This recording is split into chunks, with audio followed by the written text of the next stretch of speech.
అందాల పోటీలని వాటి మీద పెట్టిన శ్రద్ధ దీని మీద కూడా పెట్టండి. వాటి మీద పెట్టే ఖర్చు ఇక్కడ కూడా పెట్టండి.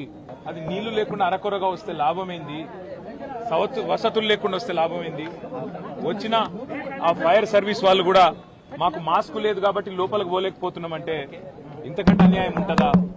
అట్లే వచ్చిన అంబులెన్స్ లో కూడా మాస్కులు పెట్టకపోతే, ఎందుకంటే ఎప్పుడైనా అగ్ని ప్రమాదంలో ఆ పొగతోని ఊపిరాడదు, ఆ ఊపిరాడకనే ఊపిరి పోతుంది, ప్రాణాలు పోతాయి. అట్లాంటప్పుడు ఆక్సిజన్ మాస్కులు లేకుండా, అట్లాంటప్పుడు వచ్చిన అంబులెన్స్ లో కనీస సౌకర్యాలు లేకుండా వస్తే ఎట్లా? ఆ సౌకర్యాలు ఆ ఫైర్ ఇంజన్ల అంబులెన్స్ లో ఉంటే కొన్ని ప్రాణాలు బతుకుతుండే, కొంతమంది అన్న మా వాళ్ళు బతుకుతుండే అనే బాధ. ఇలా రాజకీయం లేదు, ఎవరిని తిట్టేది లేదు. కానీ ఒకటి మాత్రం వాస్తవం, ఇంత లాపర్వా ఉంటే మాత్రం ప్రజల ప్రాణాలు మల్లబోయే ప్రమాదం ఉంది. కానీ ఇప్పుడున్న ఎండాకాలం వచ్చిందంటే మున్సిపల్ మంత్రి గాని, మున్సిపల్ అధికారులు గాని, పోలీసు వాళ్ళు గాని, ఫైర్ ఇంజన్ వాళ్ళు గాని, అంబులెన్స్ వచ్చింది, వచ్చినాక ఆక్సిజన్ మాస్కులు లేకపోతే ఫైర్ యాక్సిడెంట్ అయిన కాడికి ఏం లాభం? వాళ్ళ బాధ అంతా ఏంటంటే 17 మంది చిన్న పిల్లలు 8 మంది పోయినారు.